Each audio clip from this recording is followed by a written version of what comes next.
Halo, gua Huda.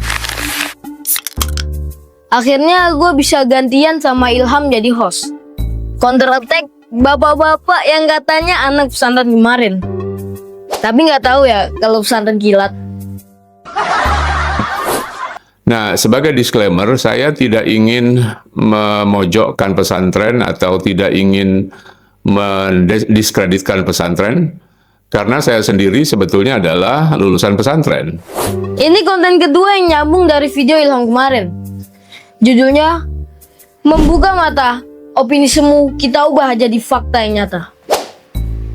Katanya masa depan pesantren itu suram. Kayaknya yang suram itu masa depan orang yang gak bisa bedain fakta dengan opini. Kalau masa depan santri dibilang suram, coba deh lihat masa depan orang yang percaya semua isi konten YouTube tanpa cek data dan faktanya. Itu baru horor. Energi dan waktu yang dibuang untuk mempelajari agama itu nanti tidak tersalurkan dengan baik ketika para siswa itu lulus. Ya. Ada yang bilang belajar agama itu buang waktu.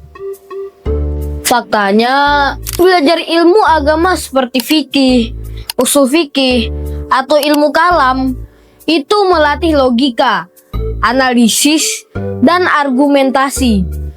Keterampilan ini disebut transferable skills. Bisa dipakai di hukum, kebijakan publik, sampai manajemen konflik. Analogi gampangnya, pendidikan agama itu kayak kompas di perjalanan. Kompas nggak ngasih tahu di mana restoran, di mana bengkel, tapi kompas mastiin semua langkah kita nggak nyasar. Nilai moral dan integritas dari pendidikan agama memastikan semua skill yang kita punya tetap dipakai di jalur yang benar. Dan ini sejalan banget sama sabda Nabi SAW. Min husni islamil mar'i tarkuhu ma la ya'nihi. Di antara tanda baiknya Islam seseorang adalah dia meninggalkan hal yang tidak bermanfaat baginya. Hadis riwayat Tirmizi. Para ulama jelasin, hadis ini nunjukin bahwa orang itu bertingkat-tingkat kualitas Islamnya. Yang tingkatannya baik, dia fokus sama hal yang bermanfaat, baik urusan dunia ataupun akhirat, dan ninggalin yang enggak penting.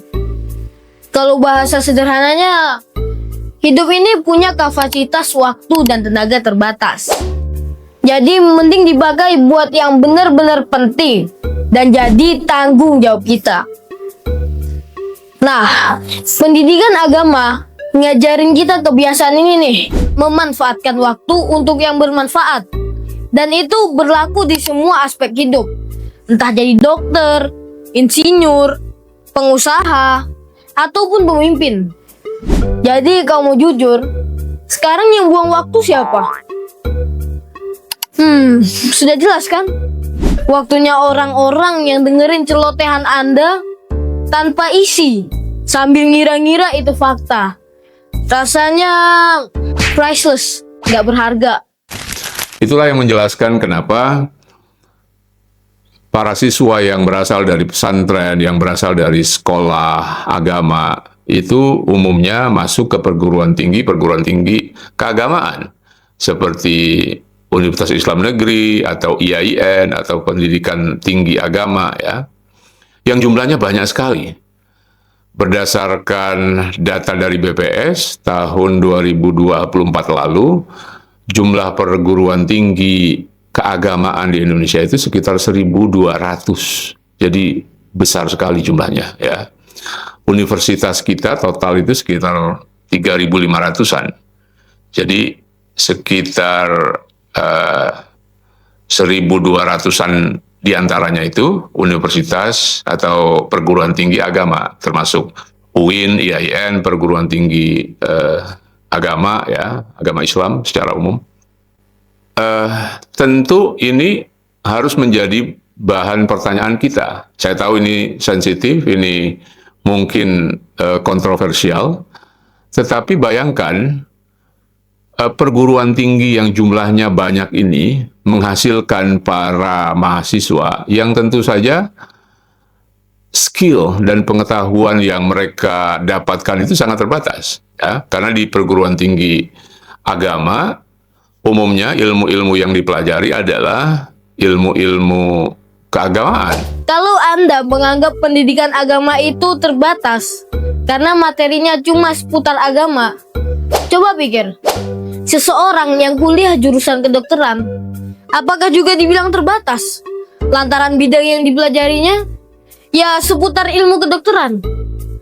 Bedakan bos, itu namanya fokus atau linearitas bidang, bukan terbatas.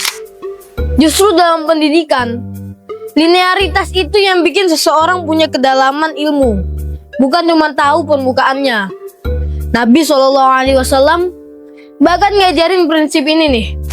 Sesungguhnya Allah mencintai apabila seseorang melakukan suatu pekerjaan, dia mengerjakannya dengan sempurna. Artinya, kalau udah ambil bidang, ya tekuni sampai ahli. Bukan kayak masak setengah resep, terus pindah ke resep lain. Hasilnya nggak ada yang mateng. Nah, kalau Anda mau bebas tak terbatas, ya ngapain sekolah? Ngapain Anda kuliah? Nonton video random aja tiap hari. Dan selain jalur linear, jebolan pendidikan agama juga punya spektrum karir lain. Banyak yang tembus pattern favorit, UI, ITB, UGM. Jurusannya sains, teknik, kedokteran. Ada juga yang masuk dunia birokrasi, diplomasi, media, jurnalistik, industri halal, bahkan wirausaha sosial.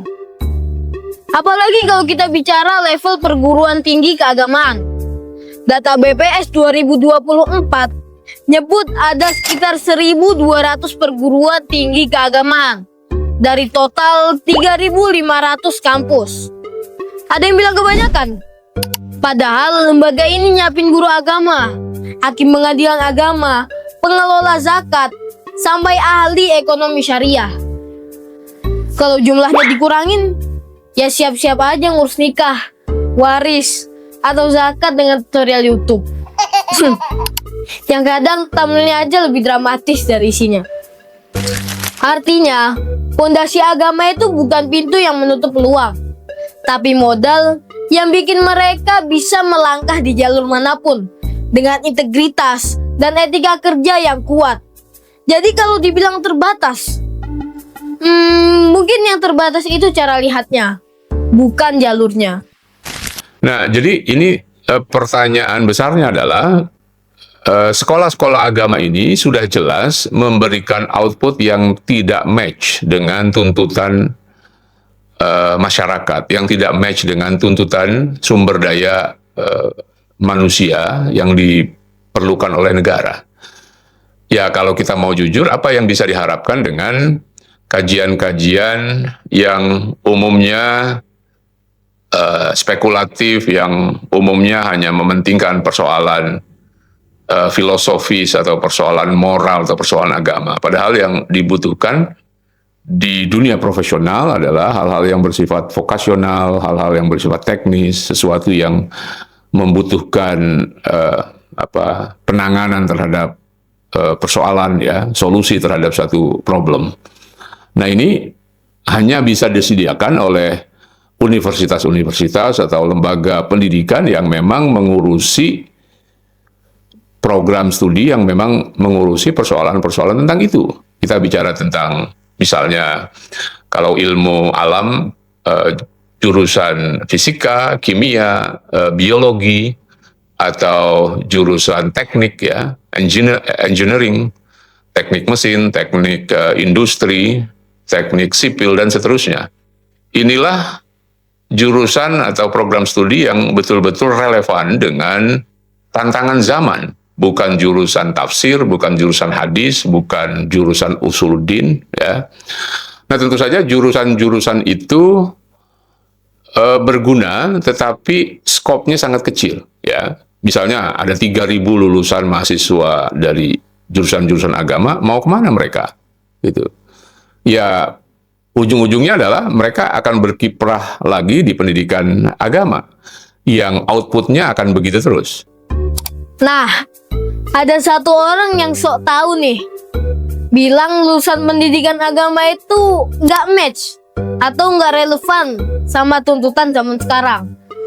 Katanya sih mereka nggak nyambung sama dunia modern, teknologi, dan hidup serba cepat ini. Waduh bos, sepertinya Anda lapar dan butuh asupan argumen. Oke, baik. Buka pikirannya lebar-lebar ya bos. Sini gue suapin satu sabda Nabi. Nabi Muhammad SAW bersabda, qala Rasulullah SAW, Inna Allah la yadfa'u bil muslimi sholih an mi'ati ahli baitin min jiranihil bala. Summa qara'a Ibnu Umar, walau la daf'ullahi nasa ba'dahum bi ba'din la fasadatil ard. Satu muslim soleh atau faham agama bisa menjaga 100 rumah tetangga dari bencana. Sayyidina Umar menambahkan, kalau nggak ada yang saling menahan dari kerusakan, bumi ini bakal kacau balau. Nah, lulusan pesantren atau kampus agama berperan sebagai pengendali moral dan sosial di masyarakat. Dengan bekal akhlak dan kompas etika, mereka mencegah konflik dan kerusakan sosial meluas, baik melalui pendidikan, mediasi, maupun pengelolaan program kemanusiaan. Tanpa kehadiran mereka, masalah sosial akan menumpuk dan sulit dikendalikan. Gambar sederhananya ya, kayak cucian kotor yang numpuk di musim hujan, bau, lembab, susah diberesin.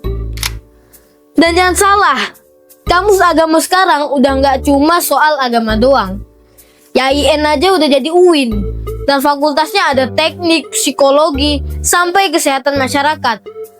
Jurusan kayak ekonomi syariah atau manajemen wakaf langsung nyentuh kebutuhan nyata umat, ngurus zakat profesional, pemberdayaan ekonomi, sampai ngelola lembaga sosial. Jadi kalau masih ada yang bilang nggak relevan, lagi dan lagi yang nggak relevan adalah cara pandangnya. Negara emang butuh insinyur, bener. Tapi kalau nggak ada yang ngerti etika, ya bisa punya jabatan megah yang roboh karena korupsi. Teknologi boleh bikin kita terbang tinggi, tapi moral lah yang nentuin kita mendarat di bandara atau di jurang. Lulusan agama itu kompas moralnya. Masalah bangsa bukan cuma soal mesin yang rusak, tapi juga krisis sosial, korupsi, radikalisme, moral runtuh. Lulusan agama itu garda terdepan, ngajar di pelosok, mendamaikan konflik, ngurus bantuan bencana, dan ngejalanin program kemanusiaan. Jadi, kalau kamu masih nyinyir bilang lulusan pendidikan agama nggak relevan, coba dicek lagi. Barangkali analisis Anda pakai kacamata kuda. Semakin banyak lulusan agama, maka akan semakin banyak percakapan sesuatu yang pada dasarnya tidak terlalu penting. Karena seperti kita tahu, dalam percakapan agama itu ada banyak sekali dalil, ada banyak sekali argumen, sehingga antara satu orang dengan orang lain itu bisa berbeda pendapat dan begitu seterusnya. Ketegangan atau konflik-konflik keagamaan itu dimulai dari pandangan keagamaan yang berbeda. Ya, sekte-sekte yang berbeda, kemudian bahkan agama yang berbeda itu mulainya dari perbedaan pandangan tentang Tuhan, pandangan tentang kenabian, pandangan tentang kitab suci. Ya. Nah, jika kita memiliki alumni sekolah agama yang banyak, maka itu artinya sama dengan kita memberikan ruang perdebatan-perdebatan yang tidak produktif, ruang dari perdebatan-perdebatan yang tidak berguna bagi bangsa dan negara ini. Ya. Untuk tingkat tertentu atau kalau jumlahnya tidak terlalu besar, mungkin akan berguna. Karena biar bagaimanapun agama tetap penting buat sebagian masyarakat, ya terutama untuk memenuhi hasrat spiritualitas manusia. Dan jumlahnya tentu saja tidak banyak, ya. Cukup dalam satu kampung misalnya hanya 1-2 orang yang menanganinya. Karena semakin banyak kiai atau ustadz, semakin banyak atau semakin besar percekcokan, semakin besar perdebatan di antara mereka, dan itu bukan hanya tidak produktif, tetapi juga tidak baik buat masyarakat, ya. Oke, sebelum membahas debat, apalagi sampai membuat konten yang mengartikan debat, sepertinya ini akan menjadi suapan terakhir gue. Biar daya pikir Anda kenyang, sekenyang-kenyangnya. Debat itu sebenarnya ada 2 jenis, produktif dan kontraproduktif. Debat produktif bikin orang paham, nemuin solusi, dan kadang malah bikin kita lebih waras. Debat kontraproduktif, nah itu biasanya muncul kalau orang setengah paham, tapi ngomongnya full power. Ya kayak om-om yang mencoba memfaktakan sebuah opini semu berdasarkan sudut pandang kacamata kuda. Islam juga ngajarin kita buat debat yang baik. Allah berfirman, Bismillahirrahmanirrahim. Ud'u ila sabili rabbika bil hikmati wal mau'izatil hasanati wajadilhum billati hiya ahsan. Serulah ke jalan Tuhanmu dengan hikmah, ajarkan dengan baik, dan debatlah dengan cara terbaik. Bahkan, perbedaan pendapat di kalangan ulama itu rahmat, bukan masalah. Karena semakin banyaknya wawasan baru yang ditukar dan sebarkan yang akhirnya memunculkan gagasan terbaik. Ikhtilafu ummati rahmatun. Bayangin, kalau semua orang diam setuju terus, itu bukan damai, itu mati rasa. Dan bangsa yang mati rasa gampang banget disetir.